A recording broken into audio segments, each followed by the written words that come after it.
ओम सर्वस्वरूपे सर्वे सर्वशक्ति समन्विते विस्त्राहि no Durga Devi नमस्तुते। व्यास जी कहते हैं, राजन, एक समय की बात है, प्राणियों के कर्म का भोग कराने के लिए इंद्र ने 15 वर्षों तक जल बरसाना बंद कर दिया। इस अनावृष्टि के कारण संहारकारी घोर दुर्भिक्ष पड़ गया। घर घर में इतनी लाश एकत्रित हो गई कि जिनकी गणना नहीं हो सकती थी। सभी मानव क्षुधा की ज्वाला से संतप्त होकर एक दूसरे को खाने के लिए दौड़े पड़ते थे। ऐसी बुरी स्थिति में बहुत से ब्राह्मणों ने एकत्र होकर है उत्तम विचार उपस्थित किया कि गौतम जी तपस्या के बड़े धनी हैं। इस अवसर पर वे ही हमारे इस दुख को दूर कर सकते हैं। अतः अब हम सब लोग मिलकर उनके आश्रम पर चलें। वे मुनिवर अपने आश्रम पर गायत्री की उपासना कर रहे हैं। सुना है इस समय भी उनके यहाँ सुभिक्ष ही है।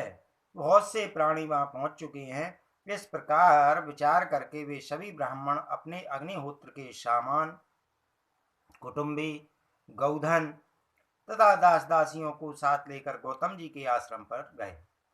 कुछ लोग पूर्व से, कुछ दक्षिण से, कुछ पश्चिम से और कुछ उत्तर से, अनेक दिशाओं से बहुत से ब्राह्मण वहां आ पहुंच गए। ब्राह्मणों के इस बड़े समाज को उपस्थित देखकर गौतम जी ने उनको प्रणाम किया। आसन आदि उपचारों से उन ब्राह्मणों की पूजा की। कुशल प्रश्न के अनंतर उनके आगमन का कारण पूछा। तब संपूर्ण ब्राह्मणों ने अपना अपना दुख उनके सामने निवेदन किया। वस्तुतः ब्राह्मण समाज बहुत दुखी था। उन सबको दुखी देखकर मुनि ने अभय प्रदान किया। उन्होंने कहा, विप्रो, यह आश्रम आप ही लोगों का है। मैं सर्वथा आप लोगों का दास हूँ। मुझ दास के रहते आप लोगों को चिंता नहीं करना चाहिए। इस समय आप तपोधन ब्राह्मणों के पधारने में मैं कृतकृत हो गया, जिनके दर्शन मात्र से दुष्कृत सुकृत के रूप में परिणत हो जाते हैं। वे सभी ब्राह्मण अपने चरणों की धूल से मेरे गृह को पवित्र कर रहे हैं। आपके अनुग्रह से मैं धन्य हो गया। मेरे सिवा किस दूसरे को ऐसा सौभाग्य मिल सकता है। संध्या और जब मैं प्राण रहने वाले आप सभी दुष्गण सुख पूर्वक मेरे यहाँ रहने की कृपा करें। व्यास जी कहते हैं, राजन, मुनिवर गौतम जी इस प्रकार सभी ब्राह्मणों को आश्वासन देकर भक्ति विनम्र हो भगवती गायत्री की प्रार्थना करने लगे। देवी, तुम्हें प्रणाम है। तुम महाविद्या, वेद माता और पर स्वरूपिणी हो। व्याहति आदि महान मंत्र और प्रणव तुम्हारे रूप है। माता, तुम साम्य अवस्था में विराजमान रहती हो। ह्रीम का रूप धारण करने वाली तुम देवी को मेरा नमस्कार है। स्वाहा और स्वाधा रूप से शोभा पाने वाली, संपूर्ण कामनाओं को देने में परम कुशल तुम देवी को मैं प्रणाम करता हूँ। तुम भक्तों के लिए कल्पता और तीनों अवस्थाओं की परम साक्षिणी हो। तुम्हारा स्वरूप तुरीय अवस्था से अतीत है तथा तुम सच्चिदानंद ब्रह्म स्वरूपनी हो। तुम संपूर्ण वेदों की वेद विषय हो।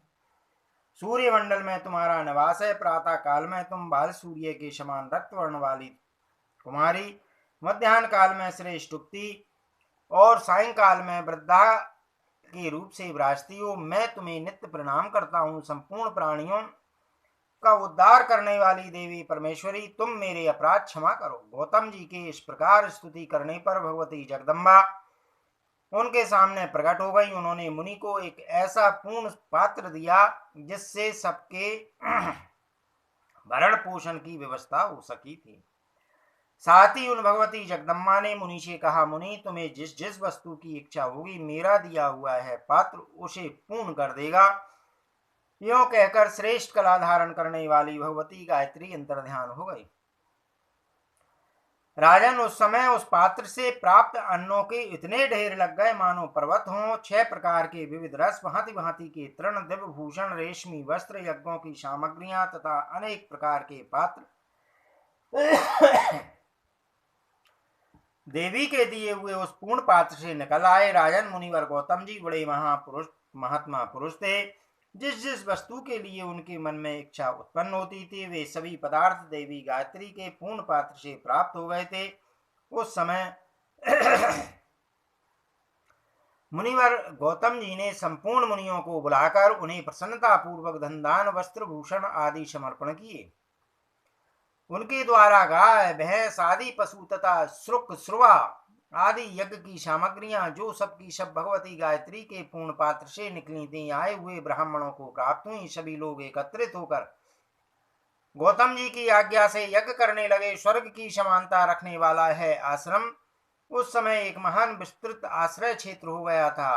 त्रिलोकी में जो जितनी भी सुंदर वस्तुएं दिखलाई पड़ती हैं, वे सबकी सब भगवती गायत्री की कृपा से प्राप्त उस पात्र से ही निकल आई थी। वहां उपस्थित मुनियों की स्त्रियां वस्त्र आभूषण आदि धारण करने के कारण ऐसी शोभा पाने लगी मानो देवांगना है।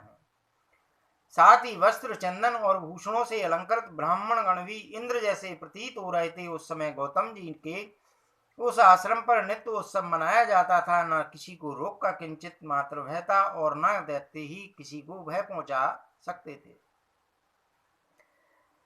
उस अवसर पर गौतम जी का वह आश्रम चारों ओर से 100 योजन के विस्तार में था। अन्य भी बहुत से प्राणी वहां आए और आत्मज्ञानी मुनिवर गौतम जी ने सभी को अभय प्रदान करके उनके वर्ण पोषण की व्यवस्था कर दी।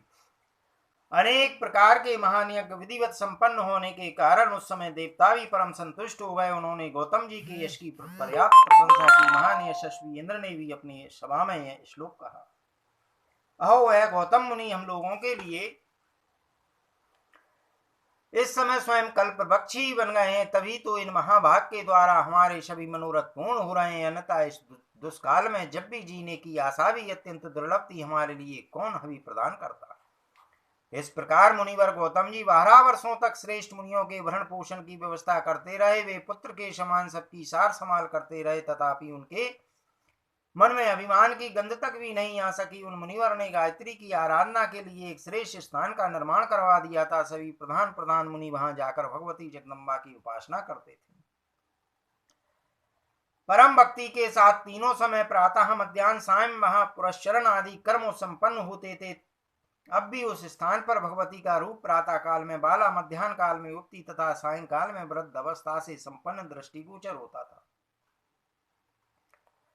एक समय की बात है, मुनिवर नारद जी वहां पधारे। उनकी विशाल वीणा बज रही थी और वे भगवती के उत्तम गुणों का गान कर रहे थे। वहां आकर वे पुण्यात्मा मुनियों की सभा में बैठ गए। गौतम आदि श्रेष्ठ मुनियों ने नारद जी का विधिवत स्वागत किया। तदंतर नारद जी गौतम जी के यश संबंधी विविध प्रसंगों का वर्णन कर लेने लगे। उन्होंने कहा, मैं देव सभा में गया था, वहां देवराज इंद्र ने आपका यश गाया। उनका कथन है कि मुनि ने सबका भरण पोषण करके विशाल निर्मल यश प्राप्त किया है। मुनिवर, सचपति इंद्र की बात सुनकर तुम्हें देखने के लिए मैं यहाँ आ गया। भगवती जगदम्बा की कृपा प्रसाद से तुम धन्यवाद के पात्र बन गए हो। मुनिवर गौतम जी से इस प्रकार कहकर नारद जी गायत्री सदन में गए। उन्हें वहां भगवती जगदम्बा की झांकी प्राप्त हुई। दर्शन करके नारद जी की आंखें प्रसन्नता से खिल उठी। उन्होंने देवी की विधिवत स्तुति की और पुनः स्वर्ग को प्रस्थान किया। उस समय वहां जितने ब्राह्मण थे, मुनि के द्वारा ही उन सबके भरण पोषण की व्यवस्था होती थी, परंतु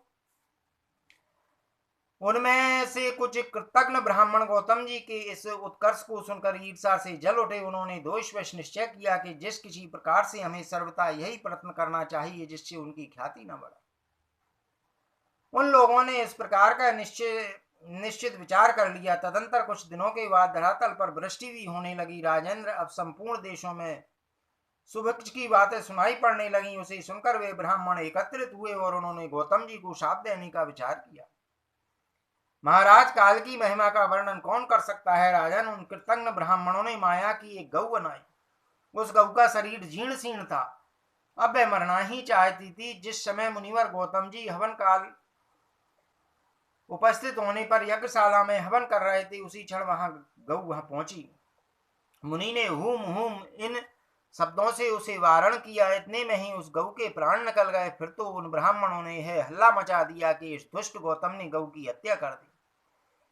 मुनिवर गौतम जी भी हवन समाप्त करने के पश्चात अत्यंत आश्चर्य में पड़ने लगे। वे आंखें मूंदकर समाधि में स्थित हो इसके कारण विचार करने लगे। उन्हें तुरंत पता लग गया कि यह सब उन ब्राह्मणों की ही काली करतूत है। तब तो उनके मन में इतना क्रोध हुआ मानो प्रलयकालीन रुद्र। उनकी आंखें लाल हो गईं और उन द्वेष करने वाली संपूर्ण ब्राह्मणों को उन्होंने यह शाप दे दिया। अरे अदम ब्राह्मणों, आज से तुम वेद माता गायत्री के ध्यान और उसके मंत्र जप के सर्वथा अनाधिकारी हो जाओ। वेद वेदोक्त तथा वेद की वार्ता में तुम अधम ब्राह्मणों का सर्वदा अनाधिकार हो जाए। शिव की उपासना, शिव मंत्र का जप और शिव संबंधी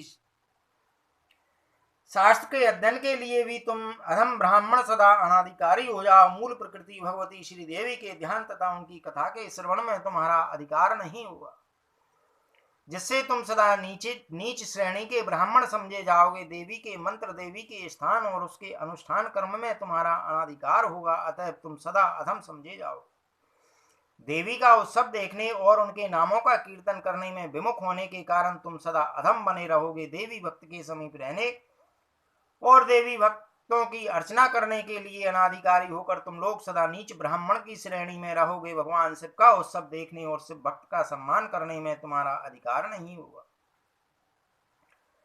जिससे तुम सदा अधम ब्राह्मण गिने जाओगे। रुद्राक्ष, बिल्वपत्र और शुद्ध भस्म धारण करने से वंचित होकर तुम सदा अधम ब्राह्मण होकर जीवन व्यतीत करोगे। स्रोत, स्मार्थ संबंधी सदाचार तथा ज्ञान मार्ग में तुम्हारी गति नहीं होगी, अतः तुम सदा अधम ब्राह्मण समझे जाओगे। अद्वैत ज्ञान, निष्ठा तथा सम दम आदि साधन से तुम सदा उन्मुख होकर अधम ब्राह्मण बन जाओ। नित्य कर्म आदि के अनुष्ठान तथा अग्निहोत्र आदि साधन में भी तुम्हारा अनाधिकार हो और तुम सदा के लिए अधम बन जाओ। स्वाध्याय, अध्ययन तथा प्रवचन से तुम उन्मुख होकर सर्वथा अधम जीवन व्यतीत करो। गौ आदि दान और पितरों के श्राद्ध से ब्राह्मण अधमो तुम विमुख हो जाओ। अधम ब्राह्मणों कृक्ष, चंद्रायण तथा प्रायश्चित व्रत में तुम्हारा सदा के लिए अनाधिकार हो जाए। पिता, माता, पुत्र, भ्राता, कन्या और भार्या का विक्रय करने वाले व्यक्ति के समान होकर तुम्हें नीच ब्राह्मण होने का अवसर मिल जाए।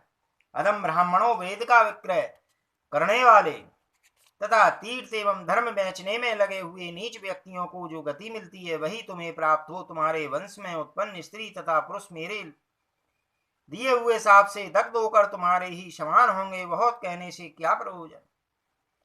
गायत्री नाम से प्रसिद्ध मूल प्रकृति भगवती जगदम्बा का अवश्य तुम पर महान कोप है, अतः तुम लोगों को अंधकूप और नरक कुंडों में वास करना पड़ेगा। व्यास जी कहते हैं, राजन, इस प्रकार वचनों द्वारा दंड देने के पश्चात गौतम जी ने जल से आचमन किया। भगवती गायत्री का दर्शन करने के लिए अत्यंत उत्सुक होकर वे देवालय में गए। वहां जाकर उन्होंने महादेवी के चरणों में मस्तक झुकाया। परम आदरणीय देवी भी ब्राह्मणों की इस कृतज्ञता को देखकर स्वयं अपनी मन में विचार कर रही थी। उस समय भी देवी का मुख कमल आश्चर्य से युक्त दिखाई पड़ रहा था। अब आश्चर्य से संपन्न मुख कमल वाली भगवती गायत्री मुनिवर गौतम जी से कहने लगे, महावाक, सर्प के लिए दिया हुआ दुग्ध भी विष को ही बढ़ाता है। तुम धैर्य धारण करो, कर्म की ऐसी ही विपरीत गति है। इसके बाद भगवती जगदम्बा को प्रणाम करके मुनिवर गौतम जी अपने आसन पर चले गए।